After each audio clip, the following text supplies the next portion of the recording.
পার্বত্য চট্টগ্রামের শীর্ষ সন্ত্রাসী কুকি চিন পর্ব 1, 2, 3-এ আমাদের চ্যানেল বিডি ট্রাভেলারের মাধ্যমে অনেক কিছু জানতে পেরেছি। এখন পর্ব 4-এ আরও কিছু চাঞ্চল্যকর তথ্য সম্পর্কে বিস্তারিত জেনে নিই। কুকি চিন প্রথমে দল গঠনের পর শান্তিপূর্ণ কর্মসূচি পরিচালনা করে, পরে সম্পর্ক গড়ে তোলে ভারতের মণিপুর ও বার্মার চিম রাজ্যের সাথে। প্রথম ব্যাচে শতাধিক সদস্যকে প্রশিক্ষণে পাঠান মণিপুরে এবং 100 সদস্যকে পাঠান বার্মার কারে গেরিলা প্রশিক্ষণের জন্য।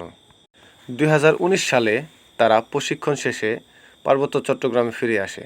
শুরুতে তারা নিশ্চুপ থাকে, কিছুদিন পর সক্রিয় হয়ে ওঠে। বর্তমানে তাদের সশস্ত্র শাখার সদস্য সংখ্যা 5000-এর উপরে। তাদের প্রশিক্ষণের মেয়াদ থাকে 3 মাস। এদের প্রতিটি সদস্য সামরিক কৌশলে উচ্চতর দক্ষতা সম্পন্ন। তাদের কাছে থাকে স্বয়ংক্রিয় অস্ত্র ও গোলাবারুদ।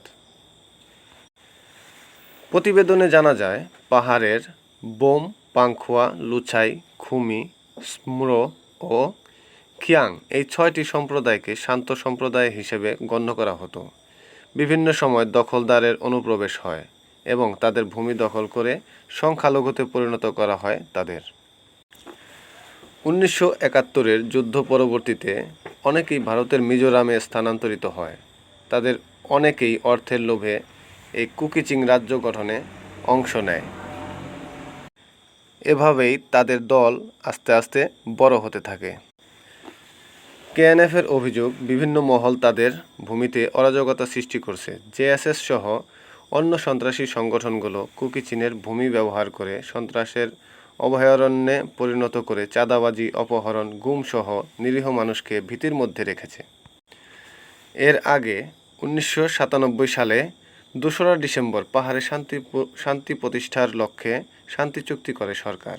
পার্বত্য 3 জেলা রাঙামাটি, খাগড়াছড়ি, বান্দরবানে জেএসএস, ইউপিডিএফ সহ বিভিন্ন সংগঠনের অপরাধমূলক কর্মকাণ্ডে পাহাড়ে সংঘাতপূর্ণ পরিস্থিতি বিরাজ করছে।